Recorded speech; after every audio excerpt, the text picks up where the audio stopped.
Assalamualaikum warahmatullahi wabarakatuh. Salam sejahtera, apa khabar semua sahabat-sahabat di luar sana, rakan kenalan. Satu pesanan saya hari ini, mari kita jadi orang baik-baik. Muhsin. Dalam Al-Quran surah Baqarah ayat 195, Allah Ta'ala sebut innallaha yuhibbul muhsinin. Allah suka kepada orang baik-baik. Orang baik-baik ini macam mana? Okey. Dalam satu hadis Nabi Muhammad SAW, Nabi menyebut Allahu muhsin yuhibbul ihsan. Allah itu orang baik, suka kepada ihsan, pada kebaikan. Allah suka pada orang baik. Kita kena buat baik, kena bentuk diri kita, keluarga kita supaya jadi orang baik-baik.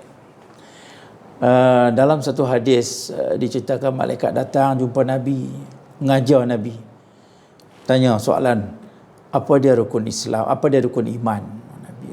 Dia tanya, dia jawab. Dan soalan kedua, apa itu ihsan? Ihsan. Ihsan ni tahap kebaikan yang paling hebat.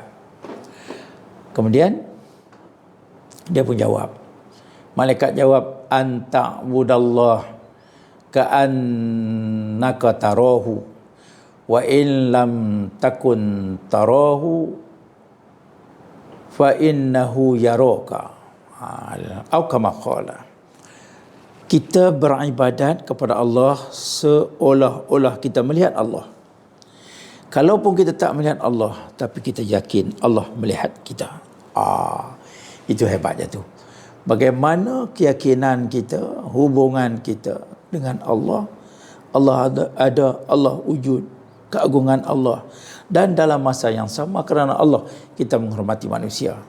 Hubungan baik kita dengan manusia, cakap baik, tindakan, perbuatan, perasaan, husnuzon, baik.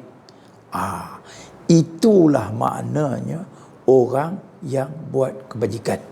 Mari sama-sama kita jadi orang yang baik, ya, orang yang baik, muhsin, muhsinin.